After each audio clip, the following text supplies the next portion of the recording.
May mga kalsadang hindi lang basta daan. Isa itong paglalakbay sa gitna ng kalikasan. Kumusta mga ka-adventure? Sa episode na ito, samahan nyo akong tuklasin ang pinakabagong update ng Daang Kalikasan mula sa Santa Cruz Bridge sa Zambales hanggang sa Daang Kalikasan Checkpoint sa mga Tarang, Pangasinan. Isa-isayin nating silipin ang mga bahaging kompleto na ang pagkakagawa at mga kasalukuyang ginagawa. Habang bumabiyahe, sasamahan tayo ng napakagandang tanawin ng kabundukan, luntiang kagubatan, at mga kurbadang kalsadang siguradong magugustuhan ng bawat rider at traveler. Hindi lang ito simpleng road update. Isa rin itong paglalakbay upang masaksihan ang unti-unting pag-unlad ng isa sa mga pinakaabangang scenic roads sa Luzon. Samahan niyo ako at sabay nating alamin ang pinakabagong kalagayan ng Daang Kalikasan. Simulan na natin ang biyahe. Good day mga bro! This is Brother GR once again. Yan, nandito tayo ngayon sa Daang Kalikasan. Parte na ng Santa Cruz. Yan, ito yung tulay na particular ako kasi last year ay nadaanan namin ito. At ganito yung sitwasyon na nung dumaan kami. At until now, ganito pa rin. So, ito yung update mga kapatid sa lugar na ito, yung ginagawang project ko. Yan, natingga na. Kung makikita nyo sana yan, yung mga bakal na yun, no? Bali, ano na, kinalawang na. At syempre, gagamitin pa rin yan eh. Yan. Ganito yung sitwasyon ngayon at makikita nyo naman yung sa drone. Yan, masaya ako na may update ito kasi hindi lahat na ganitong lugar ay napupuntahan. Yan. At abangan nyo pa yung kasunod nito kasi paabante tayo doon. Lalabas tayo ng papuntang Daang Kalikasan, Daang Katutubo. Okay? So abangan nyo ang update sa daan. Hopefully sana may patuloy na to para doon kasi kami lumulusot sa pag malalim yung tubig na yan, mahirap na dumaan lalo pag nag-flash flood. Okay, abangan nyo yung mga update natin. Papunta tayo doon sa Daang Katutubo, doon tayo mag-exit mga bro. At sa mga viewers natin na hindi lahat kasi nakakapag rides ng ganito or nakakapasyal sa mga ganito ay hayaan nyo na maipakita ko sa inyo yung mga lugar. Kasama pa rin natin si Master Francie. Yan, Francie Adventures. Ito yung daan papunta sa kabila. Yan. Madadaanan naman kasi kunti pa yung tubig. Pero sa pagkakaalam ko mga bro, hindi naman ako nakadaan dito ng malakas ang tubig or may flash flood. Pero sigurado ito na mataas ito. Yan. Hindi natin alam kung ano yung reason bakit natigil.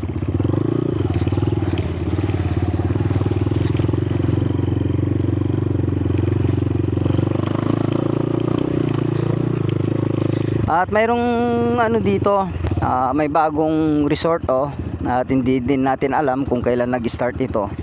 Ang pangalan nito is Kalikasan Farm and Natural Pools. Yan.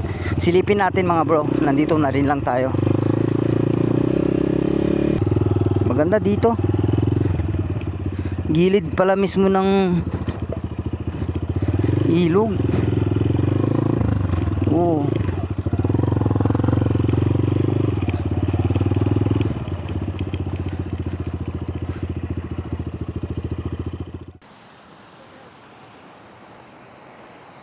Ayan tingnan nyo mga bro yung view. Ganda. Ayan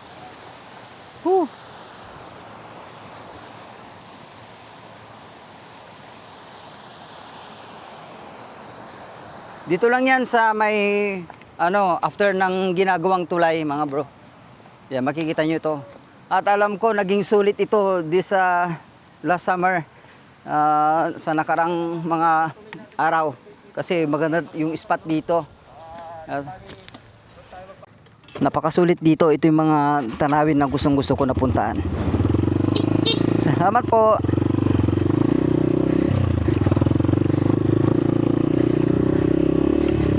Oh, yan, may CR pa. Ang ganda, linis. Mga bro, yung dito sa kabila. Yan. Yun, oh. Oh. So, bali isang span lang yung naikabit.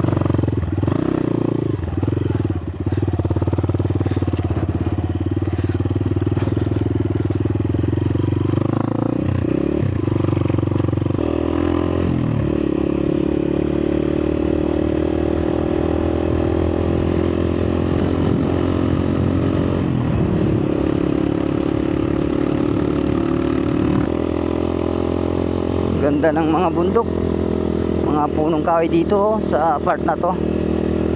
Ito yung pine trees. Yan. At masisilip natin yung mga daan, oh. Yun, paangat. Yan yung mga so itong mga daan na unang gawa, mga bro, makikita natin, oh, may mga lubak-lubak at saka nasira na. Wala pang mga sasakyan na dumadaan. Oh, maraming sasakyan na dumadaan. Halos yung mga bumibisita lang at saka mga lokal dito. Yan, ibig sabihin ito na naman, oh, may mga sira-sira na.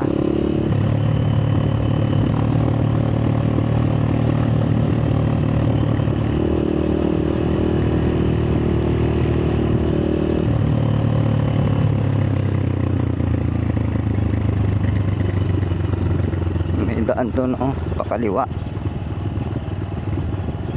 So, ito yun, may tulay maliit.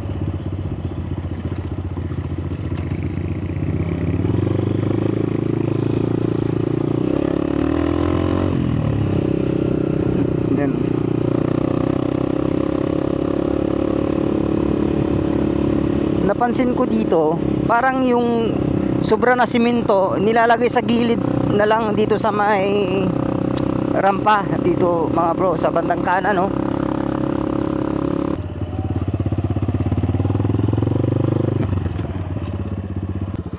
Ano, so hindi maiwasan yung mga pwedeng mag-landslide sa daan, no? Yung mga gilid-gilid dyan. Kagaya nyo, nasira na yun, no? So talagang yung pagtatrabaho kasi, mga bro, ay hindi talaga diretsyo na, as in maraming nagtatrabaho para madali ang matapos. Ito kasi hindi pa tapos, yung mga naunang gawa masisira na kasi sa sobrang tagal na. At yung mga iba ay talagang ba't nasisira, wala namang dumadaan na masyadong mga sasakyan kasi hindi pa nga natatapos. Yan. Okay. Pero talagang napakaganda nitong daan nito pag natapos to. Mabilis na lang ang biyahe from Zambales to Pangasinan, dun sa mga tarim. Ganda ng mga punong kahoy. Ano, ulan na dun, oh, sa right side natin, ulan na.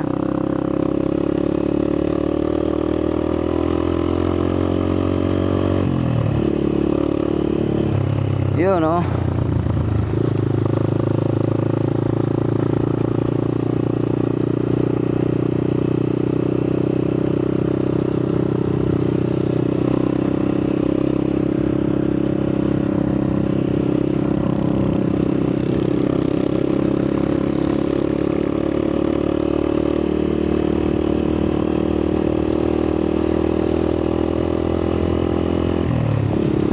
Four lanes. Ayan, oh. Grabing trabaho ito, kagaya niyan mga bro. Yan o. Yan o, bigla-biglang pag hindi mo nakita to, butas yan. Ayan o.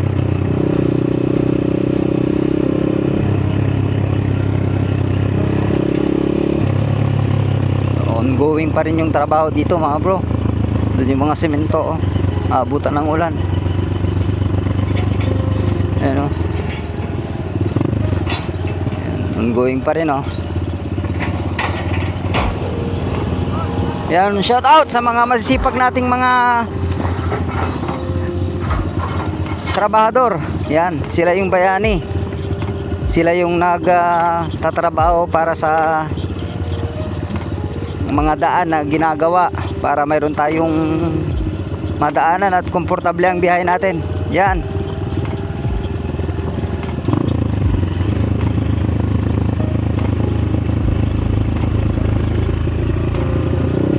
So ito yung portion na hindi pa nagawa mga bro. Medyo mahaba-haba pa to.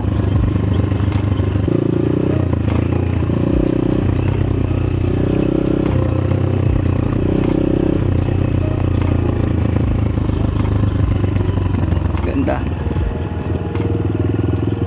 Pag natapos ito, talagang expressway ito.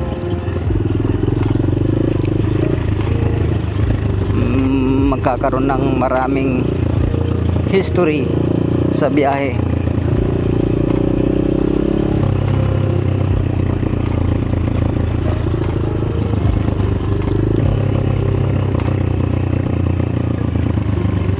Ito yung mga parte mga bro na talagang ongoing. Nandito yung mga heavy equipments na nagtatrabaho. Yan. So naabutan na ng tagulan.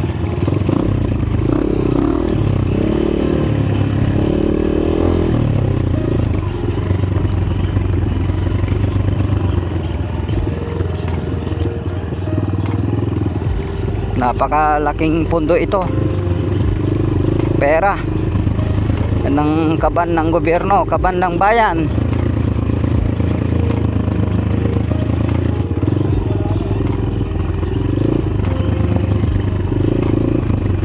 Parang mali at nawala si Master Francis.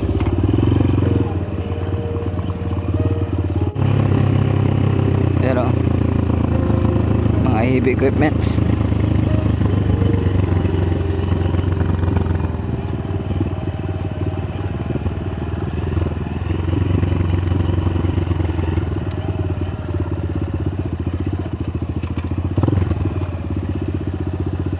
Yun, sarap maligo dyan, oh. So posible na magkakaroon ng tulay dito. Yan sa part na to. May mga alaga silang pato.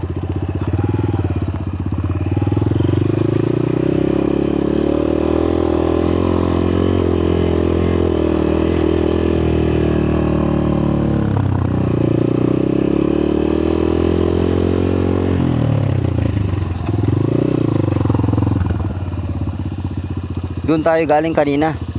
Tapos umikot tayo doon.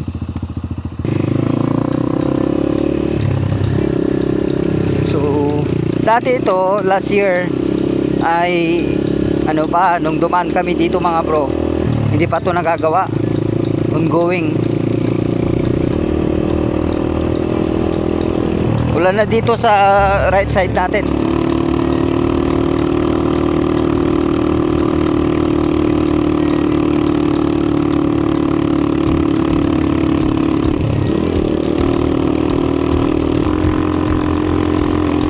Dami pang ano, talagang virgin forest dito mga bro.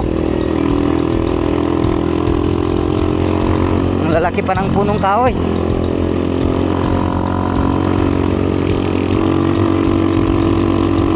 Ganda, oh.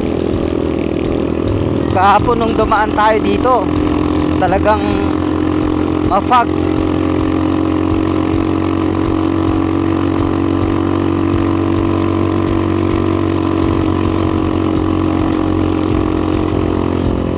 Yan, oh.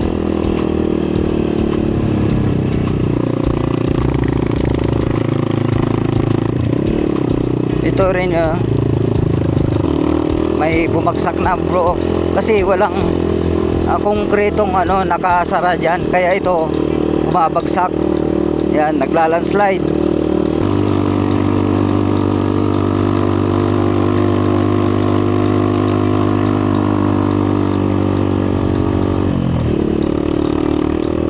Woo!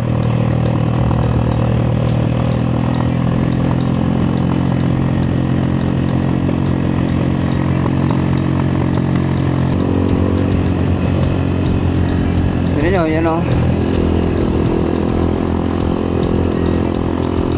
Lalaki pa ng mga punong kahoy dito. Talagang untouched pa itong bundok na ito. Dapat mapangalagaan ito.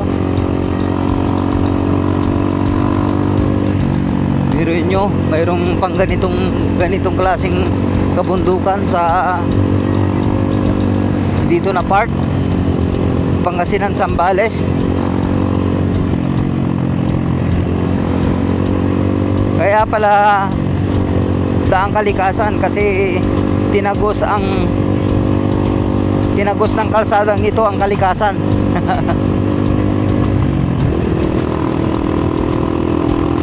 Yun, kabali katatapos lang ng ulan. Ganda dito. Grabe. Tsaka yun tanaw na natin yung viewing deck doon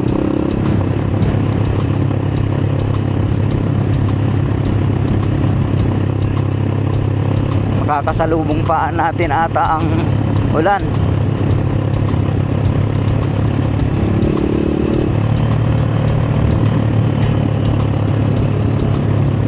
Walang dumadaan pa dito mga bro, madalang lang. Pero darating ang araw, itong daan na to ay magiging busy ito. Marami ding magbubuwis na buhay.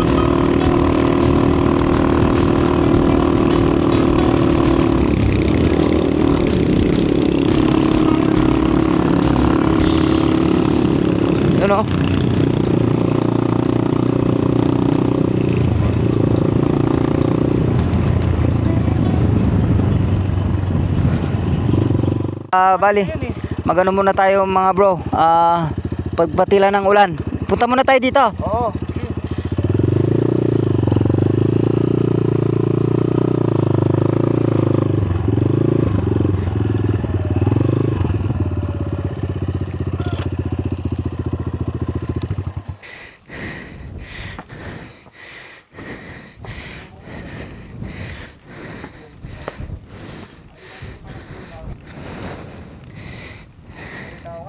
Hello sir. Hello po. Magandang hapon.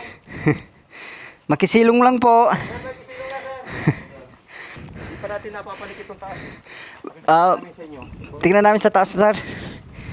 Yan, tingnan natin yung sa taas. Medyo iniingal ako mga bro. Pansya na. Grabe yung view dito. Tanaw mo dito ang 360 views, 360 degrees na mapapanood, makikita nyo sa Pangasinan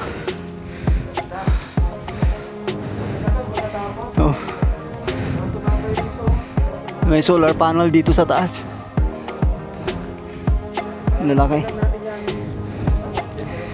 Kami dito nagpatila ng ulan mga bro, kasi kanina ang tinitim yung harap din namin yung dun sa summit, yung pinakamataas. Yun madadaanan natin yung na yan ay sigurado medyo mapag.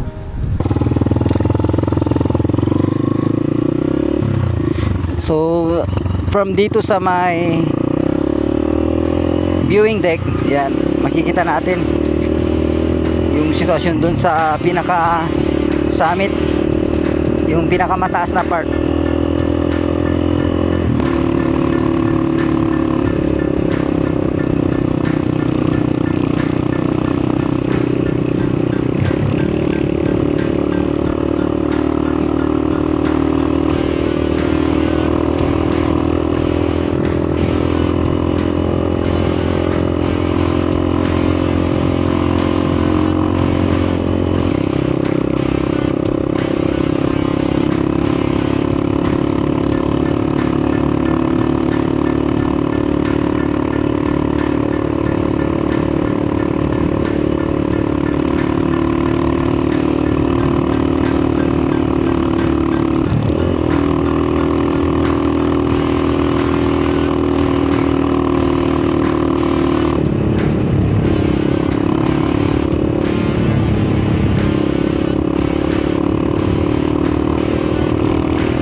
Parang ito na yung pinakamataas ito na yung pinakasamit.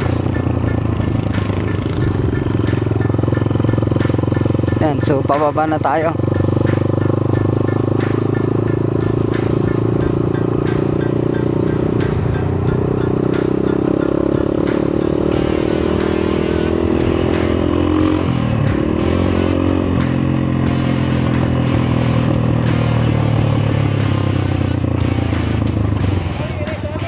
Oh, yun. Oo. Yun na yung pinakamataas. Na yun. Pabuti nasisilip natin kasi walang masyadong gaanong fog. Yan.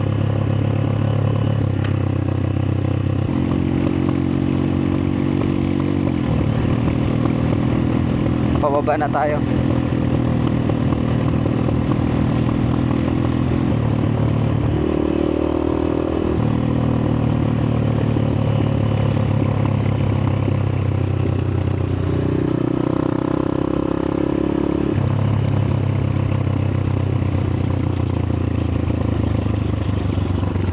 May mga bahay na dito. Yan. So hindi rin magtatagal pag nag-open ito. Maraming mga bahay ding ma-put up dito. Yan, protected areas dito. Itong tinagos ng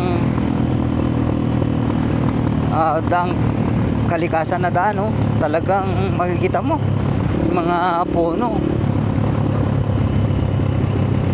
Napakadami. Sana maprotektahan nito para meron tayong natitirang ganitong klaseng mga gubat. Yan. Gusto kong mga mapasok yung mga ganyan. Masilip sa loob.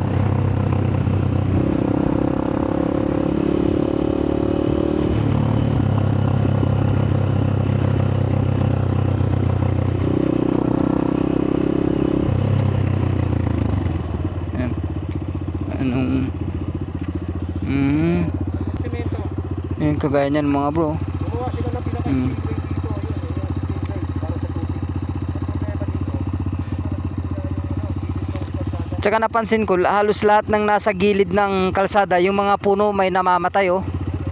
Nasasaktan siguro yung mga ugat niyan. Halos nandun, napansin ko.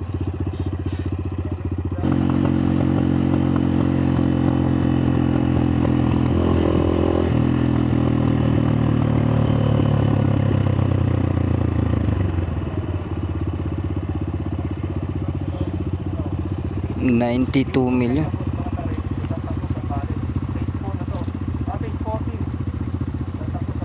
Phase 14. Ilang kilometro yan? Wala namang nabanggit na kilometro. Basta phase 14. Location Santa Cruz Zambales Northern Builders ang kontraktor. Nagsimula ito noong July 7, 2025. At contract completion July 1, 2026. 95,293,728.53 pesos.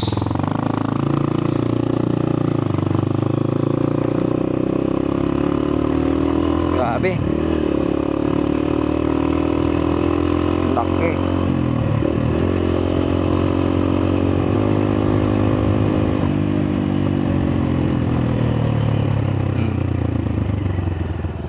At simula dito. Yan. So hanggang dito yung sementado mga bro. Yan. Tignan nyo. From here, makikita nyo kung yan, ilang kilometro.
kaluluwangin pa itong daan na to. Hindi pa siya yan, hanggang dito na pala oh.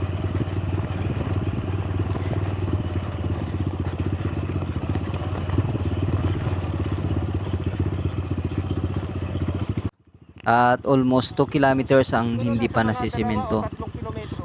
Yung At mula din dun sa may viewing deck Oo. hanggang dito ay wala akong nakitang mga sirang daan. last time na nagpunta ako rito, hindi pa to. Pinapatag pa yan. Pero ngayon nakikita mo Yun, yung dangkal, katutubo, mapita, view deck, yan oh. So, malapit na tayo sa junction mga bro. Yan. Ganda. So, malapit na ang magdugtong. Ano to?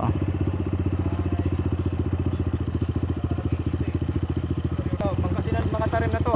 Sa mga taram na to. Construction of missing links. New road, mga taram Santa Cruz Road. Kung anong phase ito. Kung phase So location, mga taram Pangasinan na. phase 14 yun eh. Date started February 21, 2025. And then Pangasinan na to. Missing link road. contract completion date October 6, 2025. Ibig sabihin naglaps na, tapos na. At saka yung budget nito ay 56,163,996 pesos and 19 centavos. Yan. DPWH Regional Office.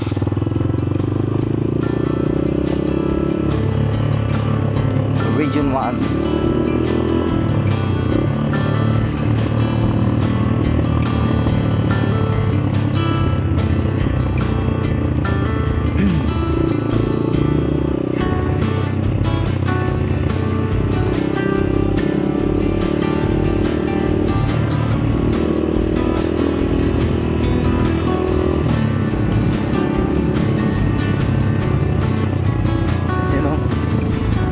Diyan nagtatapos ang ating road update sa Daang Kalikasan mula Santa Cruz Bridge, Zambales hanggang sa Daang Kalikasan checkpoint sa mga Taram, Pangasinan.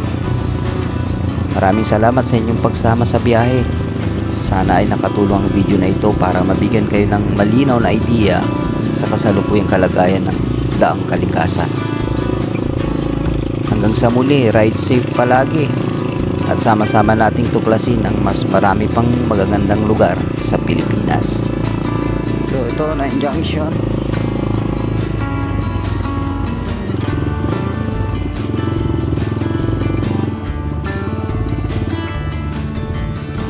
Yan, so papakaliwa tayo. Ito yung pababa papuntang